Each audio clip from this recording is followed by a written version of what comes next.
There you go.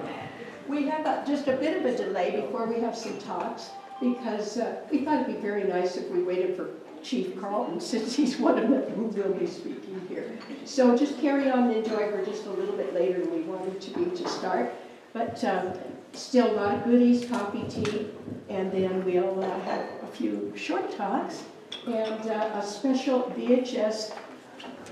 They really do make those afterwards to lead into our final talk. So enjoy. And as you can see here, probably most of you have spotted yourself somewhere in here. This was our garden club. And then this is Stan always ribbing Melanie. And she used to go with us down to most of our trips down to the desert. And he liked to have Melanie come along because he said, well, you two keep each other busy. And then he can just go and have coffee or sit in the back of the Jeep and have his pipe. So anyhow, everybody here, I'm finding, has some connection with someone else. So just share your thoughts, and I think you'll be surprised who you might be sitting next to. Okay, thank you. I think we can start now, Johnny. Our MC tonight, Johnny Britton from Santa Barbara.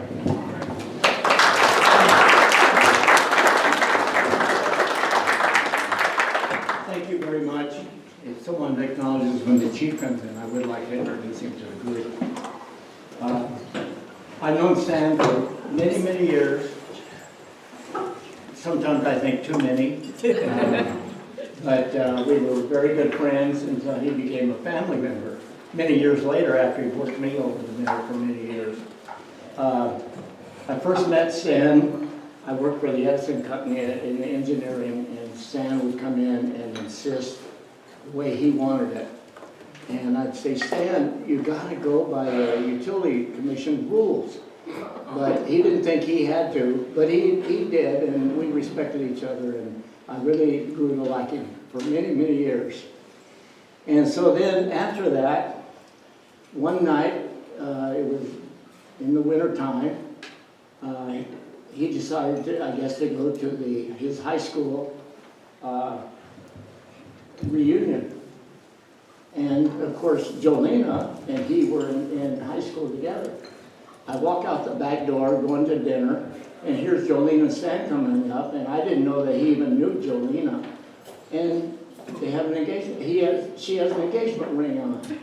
And I thought, Stan, are you sure what's going on here? You're going to get in our family the way you and I, battle sometimes, and it did. It worked, and we were happy to have him in our family. And Stan and I always got along great. He had the best job going. If Stan had an architectural job design, that was a good job. You didn't have to really check it out for what you really had to do. I think before I get started, I'd like to introduce Stan's son, Jason, and Jenny. And Stan's daughter, Jenny. Oh, come on up there. Thanks, Jenny.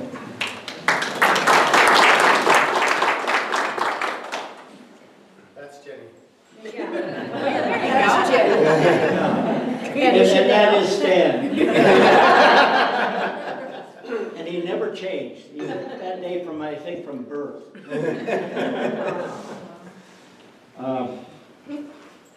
Jolena, would you like Yes, to? I think the chief is ready. Did I see you? Yeah. Oh, I would, and most of you know that the chief, I haven't met him yet, but this is Chief Carlton. And thank you very much, and all of the time for your facility here. And I know Stan had a lot of respect for all you guys. So he may have a few words to say. Would you like to? Sure. Yeah. I have a really loud mouth, so I don't use the microphone. I'll hold it down here. Turn the switch on the side, and you turn it off. Up or down? Down. Down. I could just drop it after I'm done. So my name's Christopher Carlton. I'm the fire chief of District 5. And, it's difficult. This is a day of celebration for Stan. and the life that he led. My time with Stan was definitely too short, and I won't try to hold it together here. I ran a call on Stan, and he was in a really bad cardiac dysrhythmia, and that kind of set the ball rolling on his diagnosis that he ended up passing away from, and anemia, and et cetera, et cetera. But that day, he didn't want to go to the hospital, right? So I show up, and I'm like, it's not a really good place to be in, Stan, right now, and your heart's not doing real well. And he's like, I just want to stay home. And what do you think, Juliana? I just want to be here, give me my pipe. And I was like, well, Stan, I'm going to pull the trigger here. So I'm going to say, you know what, I'm not going to give you a choice. You got to go down to the hospital. And we were able to successfully get him down there, and the process has started at that point. I would be standing here today if it wasn't for Stanley Riffle. So Stan and Commissioner Bill Mersing made the decision to bring me into this community in 2012 as the fire chief. And I promised that I would do everything I could for this community and the emergency services that we provide. And I followed through as much as I possibly can. My wife and I, we moved here, we bought a home, and that's something I told Stan that I would do. So with Stan's guiding principle, had a lot of meetings with Stan over the years that I knew him, and I never forget, the process that he would tell me is that we have a duty for this community. We have a duty to provide, and we have a duty to do everything we possibly can to make this a better place to live, and to provide the services that not only that we want to provide, but that this community should receive. And I think we met that goal. With some decisions popular within this community, some decisions not popular within this community, dislike, discord, but we always made the decisions that were the best we could possibly make as a commission panel and as a legislative body that would provide the most benefits to everyone that calls this community home and that comes and visits here. So tens of thousands of people a year is what we're responsible for. And Stan never forgot that. So I don't know if I'll ever have a staunch supporter like I've had in Stan, with the objective nature that he had on that we are here to utilize and to provide. And his support in this organization, from building this fire station, okay, and being in the community and building the things that he did, giving me advice on my own home. About that. I gave him $50 here and there for the advice. But, it's all a process. And Stan was taken too soon. I just want to let everybody know that. That's my thought. Taken too soon from us. And it's just a process. Sorry?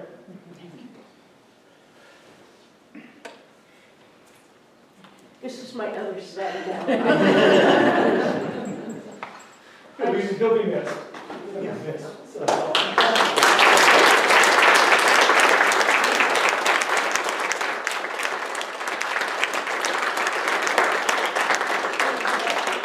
A great deal of gratitude owed to his department. Stan had their back, and he had theirs. And it was remarkable how you all have come together and moved forward. And there's one word in Stan's vocabulary, and that was camaraderie. And this department has it. And I just want to thank every one of you in the department. You all know we have a lot of funny laughs through it all, and you were always there for him. And I just want to thank you personally from the bottom of my heart for what you've done. Thanks, everybody.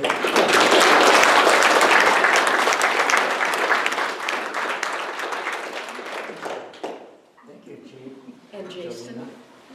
A little story about Stan that I had that's personal. He had already retired before moving up here. So my son decides to build a new house in Santa Barbara. And Stan said he would design it for him. Stan said, what kind of house do you want? And John says, I want one just like yours and Jolina's. And so Stan said, well, we can do that. So he designed the home, and my son had contractors in building and everything, and one day it's almost done, and he had a patio upstairs off of the bedroom because Stan knew that John liked to watch football games, and pretty nice weather there. And so the contractor, John told the contractor, he says, "I'd like arches in it." And so he put plywood up and cut arches in the pillars. Stan comes by 2 hours later, and he says, "What's that?"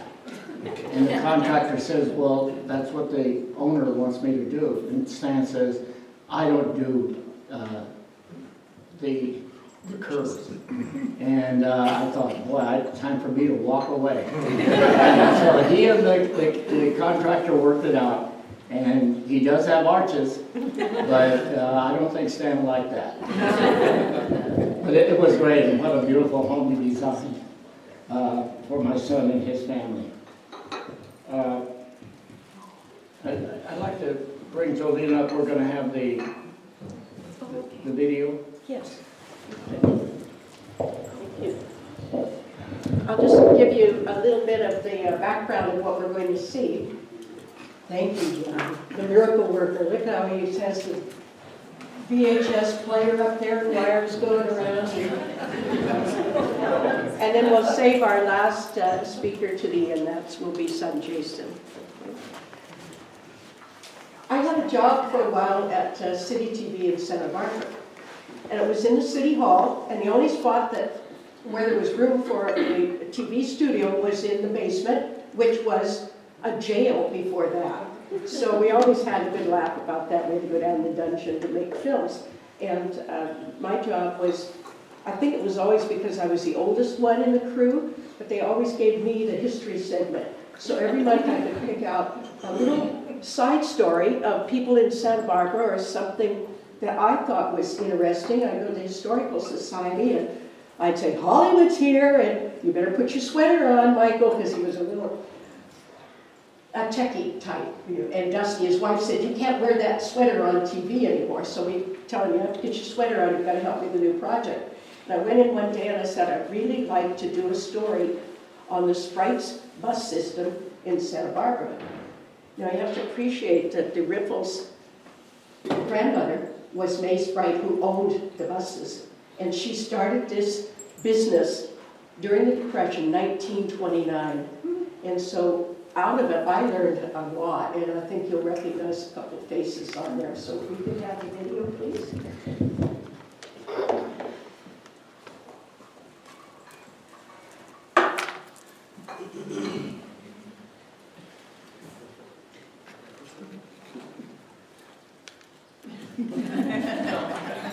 She'll walk. Yeah, I'm careful on that.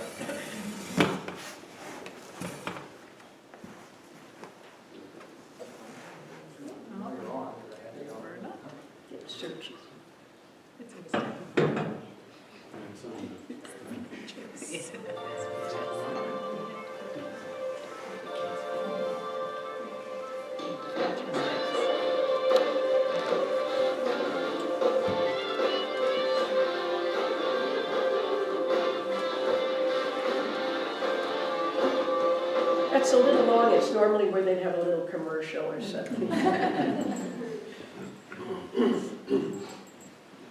2 commercials. In our next segment, we're going to take a look back to July 1st, 1929. That's the day that Santa Barbara was without public transportation for the first time in over 50 years. On the brink of the Great Depression, the Santa Barbara streetcar era came to an end. No longer did residents revel in the sight of either the mule-drawn trolleys of the 1800s or the streetcars, which by the 1920s had become known as electric dinosaurs. The last streetcars to ride the rails carried notices on white cards saying that the service would end as of June 30th, 1929. In the 20s, gasoline and automobiles became affordable. By 1929, Santa Barbara had 10,000 cars. With so many autos, it became unsafe for pedestrians who had to board the streetcars in the middle of the road. Gasoline buses were faster and more flexible. They could pull up to the curb, making them safer. The city was ready for them. In August of 1929, Santa Barbara City Council awarded the bus franchise to Henry and May Sprites, owners of the Sprites Transportation Company. As to which one was the true businessman, Oh, my mother. Okay. She was the one. She was the dominant one of everybody. their residence at 622 Anacapa Street was developed into the bus depot, with a waiting room, offices, and a bus barn out back. One of the principal obligations was providing transportation for all the school children. Nobody walked to school, nobody took children to school, they were all bused. And that was one of our contracts. During World War II, the Sprites Bus Company also had a contract transporting military personnel. There was quite an influx of Marines at Marine base, so they had to be transported to and from Santa Barbara. And that was one of the mainstays of the bus company, was running these Marines back and forth. Well, everybody was very much into the war, obviously, it dominated their lives. And so there was lots of war bonds and that kind of thing being sold. But anyhow, they decorated the buses all up and buy war bonds, buy this, buy that. Everybody was buying more. The bus depot was the second home for May and Henry's grandson. Everything circled around the bus company. We'd get out of school, you want to find your mom and dad, go down to the bus company, because that's where they were. The mechanic stuff, and you drive the bus back and out and down the street, then they take a run and go to the lot, which was across the street. The buses are actually parked for parking lot 10 minutes now. I remember my stepfather standing up at State Main, running traffic on those four corners, seeing that everything was going right, and then my brothers doing the same thing. May Sprites enjoyed civic activities like Fiesta and encouraged her family, not so subtly, to do the same. Mom picked me. She said, would you like to ride in the freight? And I said, of course I don't want to ride in the freight. She said, well, I've already got your costume, you're going to do it. May Sprites' strength of character influenced Santa Barbara's transportation and her family. Very strong, but very caring person, but she had no trouble making a decision.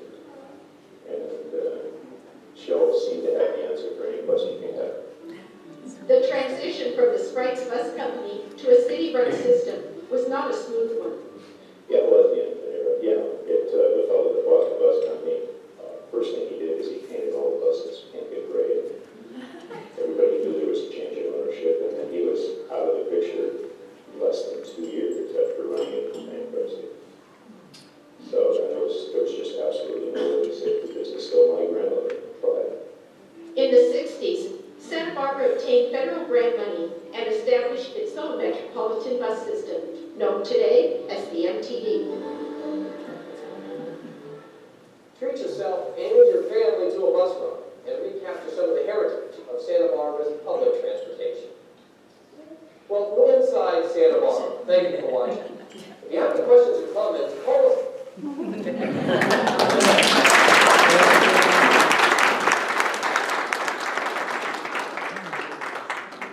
And that was Stan, and he really appreciated what his grandmother had done. And his mother, that was his mother's. And his mother. But his grandmother started the Sprites Bus Company.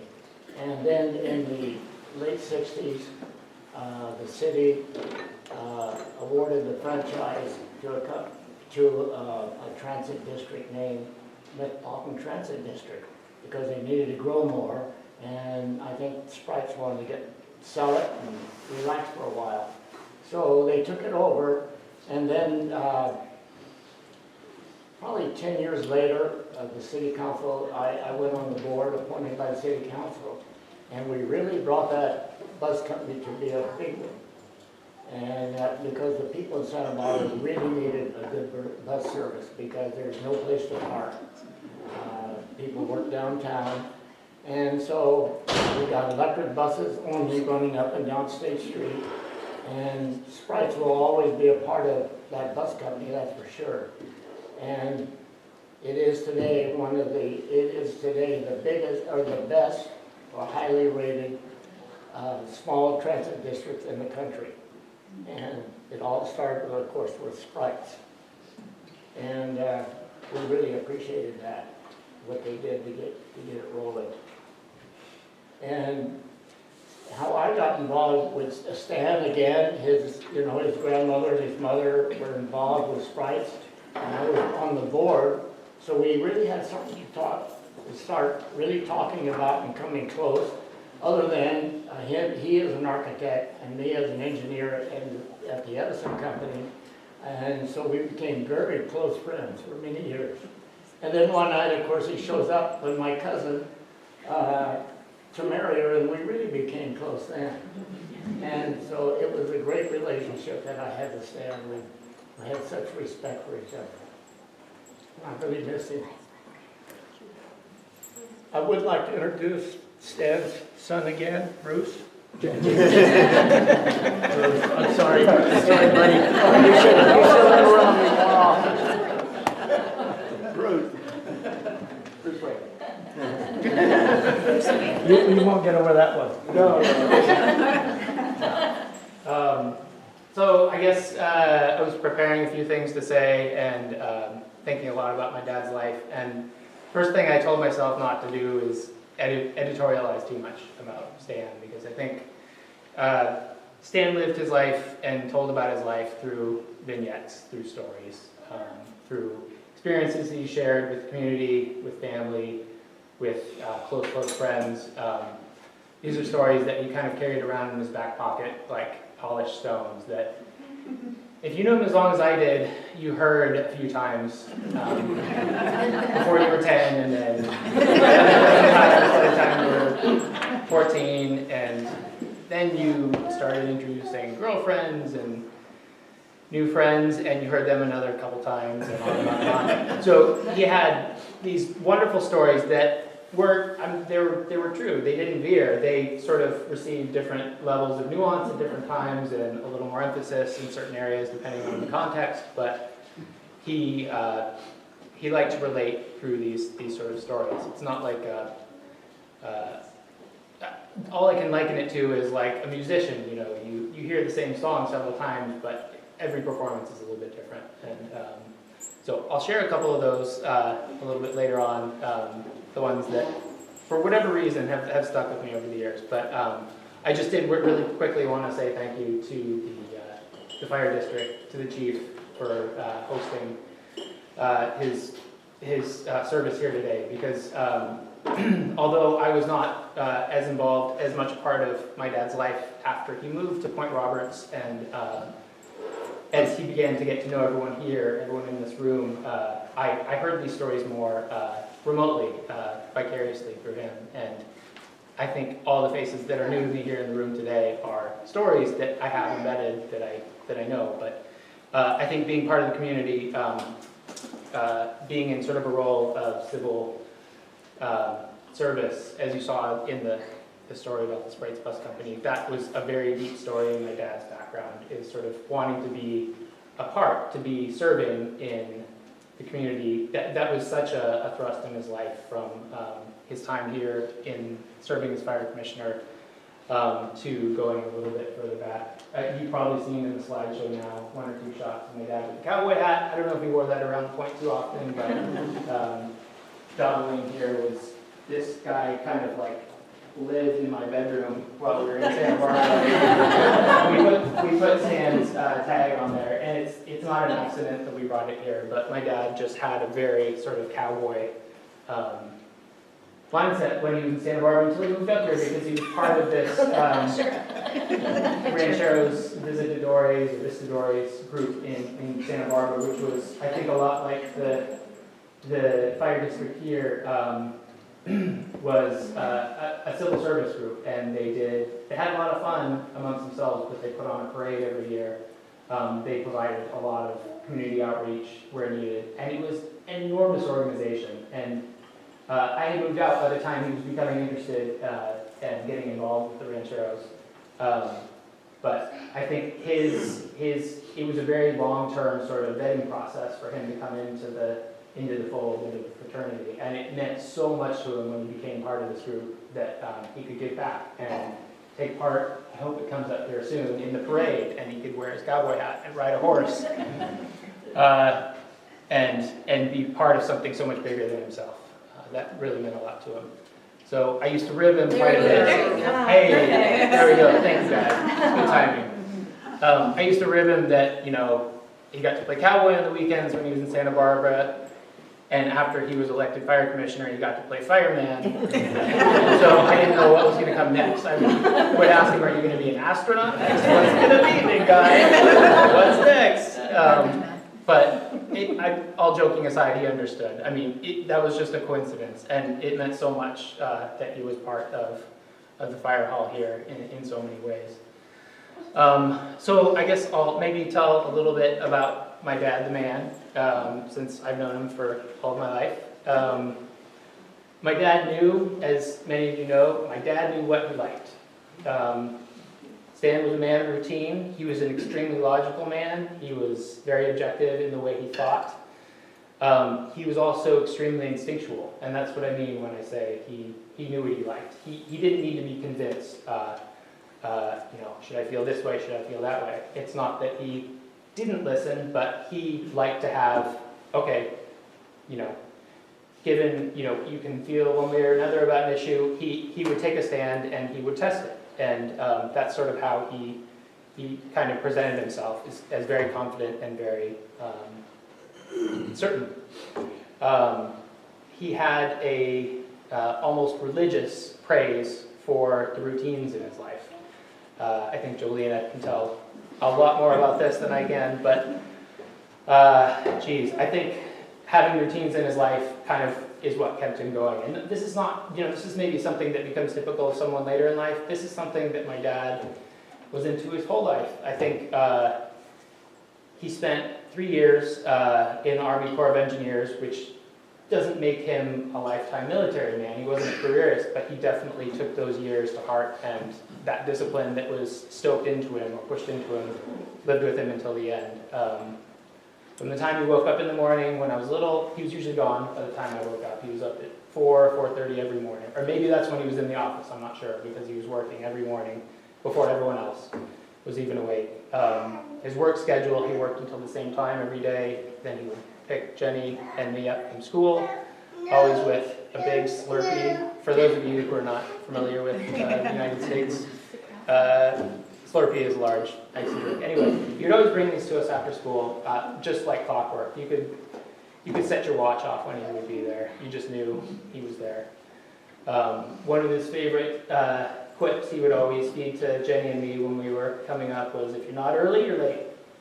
And he lived by that. He's the only person I know.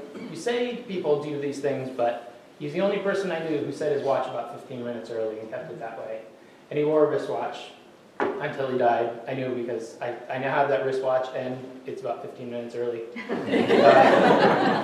But it worked for him. Stan had his ways, and he didn't say you have to do this, but he certainly showed me how things work and work successfully. I think one of Jenny and my favorite stories to tell our friends is how rigorous his trips to the grocery store were when he would go shopping. We'd come home and visit when we were in college, and following my dad around the grocery store was like being in a military drill or something, because if he could shave 6 or 7 steps out of his cycle through the grocery store, i.e. 7 or 8 seconds on his day, it was like for the history books. He had his lists, he had his routines, and he did not want to veer from that track. So those were his things. He had, we all have idiosyncrasies, but my dad was very precise, and he liked his routine, and I think that showed in his character in so many ways. It's not that it made him a boring person, but he just had a very, very full. He had his confidence in that, and that made him. That I think that contributed to his integrity. One of my favorite stories about my dad. Oh, sorry. I did really want to quickly just explain how important it was to my dad to present himself publicly. I thought I would be able to do this. I'm not sure I'm going to be able to recite it, but he had a very scripted voicemail outgoing message, which my dad could have been a voiceover actor. He could have, been one of these headmasters or teachers in the background, because he would sort of present himself every time on his outgoing voice message for his business and for the home. For one reason or another, we're not away. I'm not going to be able to do it right now because I'm nervous and we're all here. But handwriting. I don't know if anyone has received a handwritten note from my dad, but his handwriting is just immaculate. There's no ledger lines on the page, but the guy wrote in straight lines, all caps. As an architect, you would kind of expect that, but he just had this kind of very steady, even way. Like I said, you could set your watch on the guy, and that came across in so many ways. Okay, so I'll close with just one story, which I'm probably going to summarize, and I'm sure I'm going to butcher, but my dad, we're listening right now, he'd kind of be able to step in and sort of taper the story where it needed to be tapered and expand where it needed to be expanded. I had a very good friend, Matt, who lives in Santa Barbara, but long before I knew Matt, his father was a plumber. My dad had purchased a custom toilet from Matt's father. His dad was kind of a tinkerer, and he was a plumber by trade, but did a lot of custom work on the side. So he built one of these old-fashioned, I called it an old-timey toilet, where the bowl was on the floor normally, and then it had these long, extending brass pipes up to an overhead tank.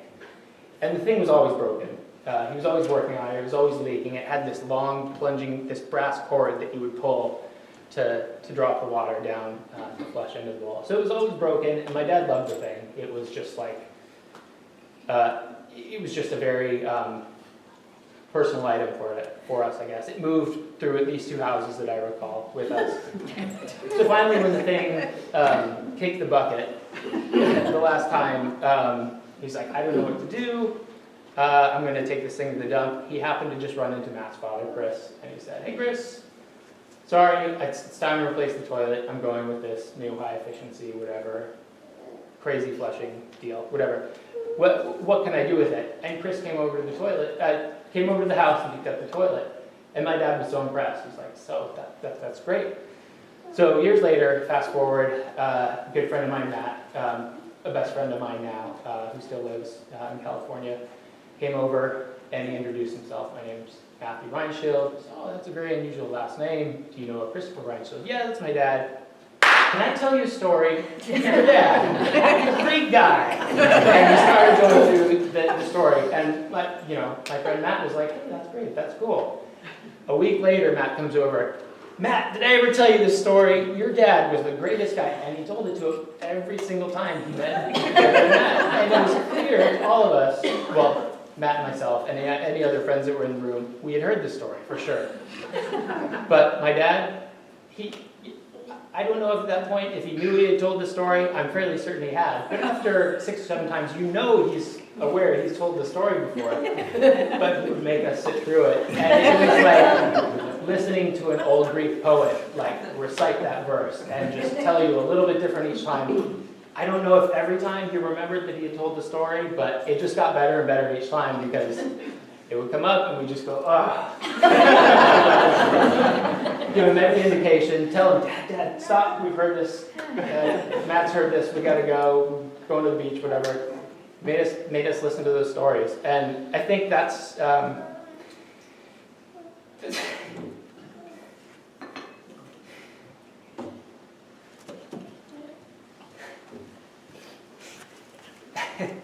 creeps up on you. We're a united family. We're doing this a lot. And we come as a package deal. And we have 2 others to come up. Janelle, come up please and bring your line. This little guy has been in these pictures. And this is our grandson, Eli. And my beautiful daughter-in-law, Janelle, from Tucson. And Eli, we agreed that if we even faltered with the mic, all we had to do was hand it to him in those pictures. So he is kept us entertained, and he was the joy of Stan's last time here. So thank you all so much for coming, and just continue sharing stories, and we'll just all meet along the path, and it's not over. And I'll see you at the border. It's nice to have a little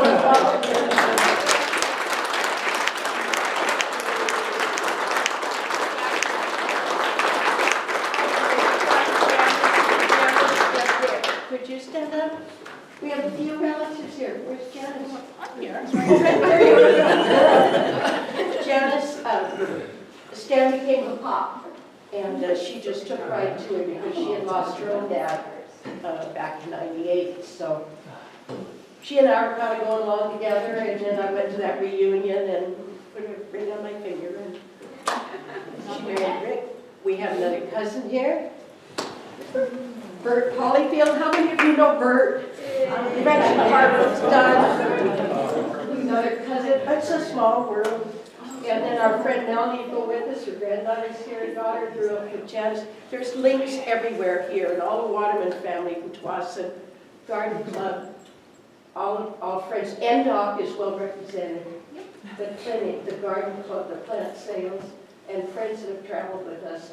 I just want to tell you, every one of you is precious in our lives. So thank you for coming, and we will continue together.